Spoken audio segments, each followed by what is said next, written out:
اعوذ باللہ من الشیطان الرجیم بسم اللہ الرحمن الرحیم۔ السلام علیکم۔ آج کی ویڈیو میں ہم 2012 اور اس سے آگے کے اسلامیات لازمی کے کوسچن آنسر جو ہیں وہ پڑھنے لگے ہیں، جو شارٹ کوسچن آنسر ہیں۔ ٹھیک ہے، تو ہم شروع کرتے ہیں۔ پہلا سوال ہے، سورہ اخلاص کا ترجمہ لکھیں۔ اس کا ترجمہ یہ ہے، کہہ دو اللہ ایک ہے، اللہ بے نیاز ہے، وہ کسی کا باپ ہے نہ کسی کا بیٹا، اور کوئی اس کا ہمسر نہیں۔ ٹھیک ہے، دوسرا سوال، لیلۃ القدر کے فضائل بیان کریں۔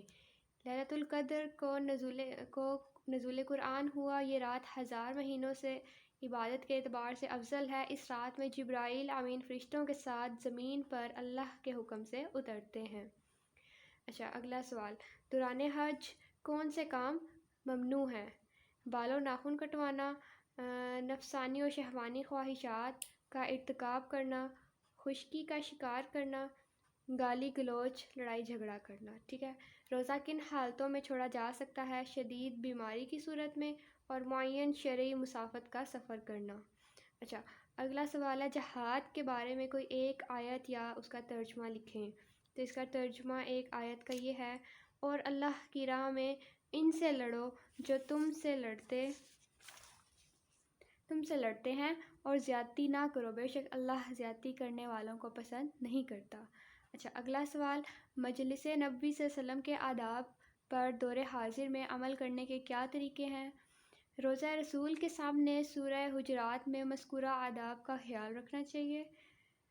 نیز احادیث نبوی کی تعلیم و تبلیغ کے وقت بھی ان آداب کو ملحوظ رکھنا چاہیے۔ اگلا سوال، تبرج جاہلیہ کے کیا معنی ہیں اور یہ کون سا مرکب ہے؟ تو اس کا معنی ہم پیچھے پڑھ چکے ہیں، یہ پہلے سوال آ چکا ہے، پر یہ جو مرکب کون سا ہے یہ میں نے پہلے نہیں پڑھا، تو یہ کون سا مرکب ہے؟ یہ مرکب اضافی ہے۔ ٹھیک ہے، اب یہ 2012 کا دوسرے گروپ کا پیپر ہے، تو اس کا پہلا سوال، 4 مشہور مسلم سائنسدانوں کے نام لکھیں۔ جابر بن حیان، ابو قاسم زہراوی، ابن ہاشم اور ابن سینا۔ اگلا سوال، 4 ازواج مطہرات کے نام لکھیں۔ تو یہ ہم پہلے جو ویڈیوز ہیں اس میں یہ کوشچن ہم پڑھ چکے ہیں۔ ٹھیک ہے، اگلا سوال، سورہ انعام کی آیات میں مذکور حقوق العباد میں سے 4 درج کریں۔ تو اس میں سے پہلا ہے، والدین سے حسن سلوک، قتل انسانیت کی ممانعت، یتیم کا مال کھانے سے ممانعت، ناپ تول میں کمی کرنے سے یعنی کہ منع کرنا یا ممانعت۔ ٹھیک ہے، اس کا جو اگلا سوال ہے، نماز کے ممنوع اوقات کون کون سے ہیں؟ تو یہ کوشچن ہم پہلے پڑھ چکے ہیں، یہ بھی ریپیٹ ہوا ہے۔ ٹھیک ہے، رد شرک پر ایک آیت یا اس کا ترجمہ لکھیں۔ تو اس کا ترجمہ یہ ہے کہ بے شک شرک ظلم عظیم ہے۔ اچھا، اس آیت کا ہمیں آگے ترجمہ کرنا ہے، فَأَصْلِحُوا بَيْنَ أَخَوَيْكُمْ۔ اس کا ترجمہ، پس تم صلح کرا دو درمیان اپنے 2 بھائیوں کے۔ ٹھیک ہے، اور اس سے جو اگلا ہے، اچھا ان کے اوپر اعراب نہیں دی گئی تو میں اس کو نہیں پڑھ رہی، کیا پتہ میں اس کو غلط پڑھ لوں۔ اچھا، تو اس کے وہ کہہ رہے ہیں کہ لغوی معنی لکھیں۔ تو اس کے جو معنی یہ ہیں، اور نہ ایک دوسرے کے نام رکھو چڑھانے والے۔ ٹھیک ہے، اب ہم 2013 کے جو کوسچن آنسر ہے وہ پڑھنے لگے ہیں۔ کلمہ طیبہ اعراب کے ساتھ لکھیں اور ترجمہ کریں۔ تو یہ پہلا کلمہ اعراب کے ساتھ لکھا گیا ہے، جبکہ اس کا ترجمہ ہے، اللہ کے سوا کوئی معبود نہیں اور محمد صلی اللہ علیہ وآلہ وسلم اللہ کے رسول ہیں۔ منافق کی 2 بڑی نشانیاں بتائیں۔ جھوٹ بولے جب بات کرے، جب امین بنایا جائے تو خیانت کرے۔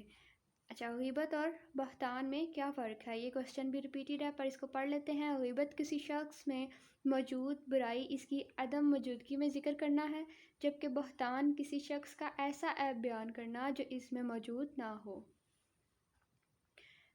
شہادت الزور سے کیا مراد ہے؟ اس سے مراد ہے جھوٹی گواہی دینا۔ ٹھیک ہے، یا جھوٹی گواہی دینے والا۔ اچھا، ایماندار تاجر کی حدیث میں کیا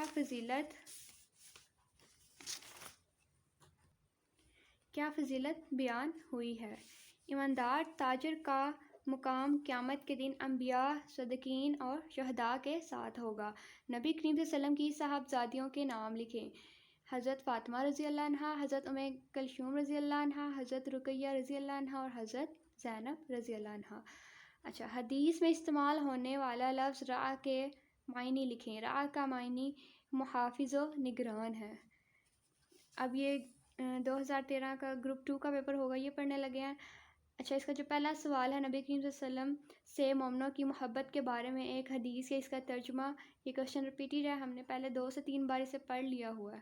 اچھا، اس سے جو اگلا سوال ہے وہ بھی ریپیٹیڈ ہے، وَقَرْنَ فِي بُيُوتِكُنَّ۔ اور جو اس سے اگلا سوال ہے عالم برزخ، یہ بھی ریپیٹیڈ ہے۔ امین الامت کس صحابی کا لقب ہے، یہ بھی ریپیٹیڈ ہے۔ اور عشرہ مبشرہ میں سے کوئی کے 4 کے نام لکھیں، یہ کوشچن بھی ریپیٹیڈ ہے، پر اس کو ہم پڑھ لیتے ہیں۔ حضرت عبد الرحمن بن عوف، حضرت سعد بن ابی وقاص، حضرت ابو عبیدہ بن جراح، حضرت سعید بن زید۔ ٹھیک ہے، اس سے اگلا سوال، زرعی پیداوار کی زکوٰۃ کا نام اور اس کی مقدار کیا ہے؟ زرعی پیداوار کی زکوٰۃ کو عشر کہتے ہیں، یہ کل پیداوار کا 10واں حصہ ہوتا ہے۔ صلح نامہ حدیبیہ کی شرائط میں سے کوئی 2 لکھیں۔ مسلمانوں اور قریش میں 10 سال تک جنگ نہیں ہوگی۔ اگر کوئی مسلمان ہو کر مدینہ جائے گا تو اسے واپس کیا جائے گا، اور اگر کوئی اسلام چھوڑ کر مکہ آئے گا تو اسے واپس نہیں کیا جائے گا۔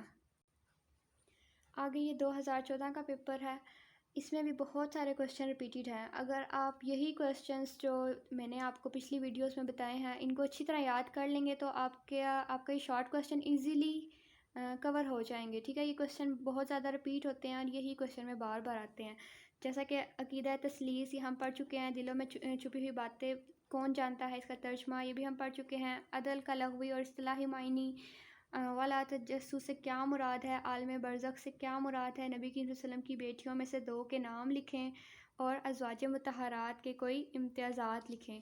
یہ 2014 کا یہ تمام پیپر جو ہے یہ سارا ریپیٹیڈ ہے۔ ٹھیک ہے، اچھا، اب یہ 2014 کا گروپ 2 کا پیپر، تبرج جاہلیہ کے کیا معنی ہے، زمانہ جاہلیت کی عورتوں کے بناؤ سنگھار الجھا کرنا۔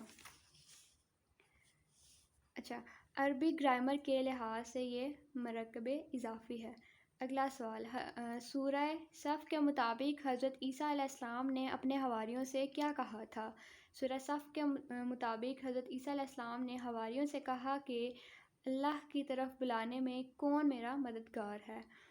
جہاد کی کوئی 4 اقسام لکھیں۔ جہاد بالنفس، جہاد بالقلم، جہاد بالمال، جہاد بالسیف۔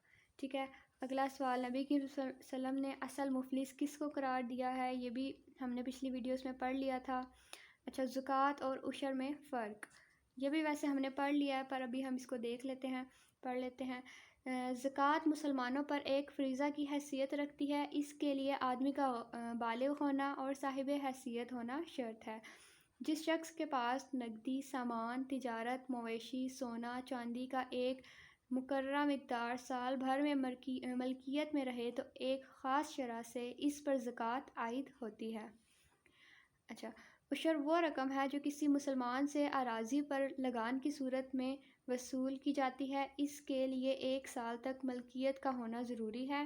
ندی، نالوں اور نہروں سے سیراب ہونے والی زمین کی پیداوار پر عشر کی شرح 10% ہے، جبکہ مصنوعی طریقہ سے آبپاشی کی صورت میں اس کی شرح 5% ہے۔ اچھا، جو اگلا سوال ہے، عشرہ مبشرہ سے کیا مراد ہے؟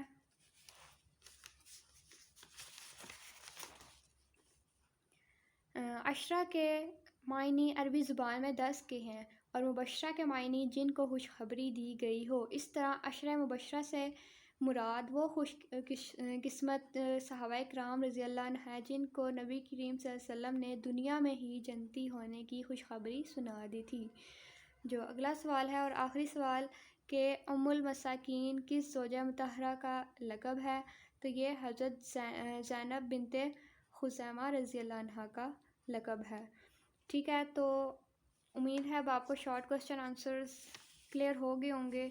یہی کوسچن پیپرز میں بار بار ریپیٹ ہوں گے، آپ ان کو اچھی طرح جب تیار کریں گے تو یہی کوسچن ہوپ فلی پیپر میں آئیں گے دوبارہ سے۔ ٹھیک ہے، اللہ حافظ۔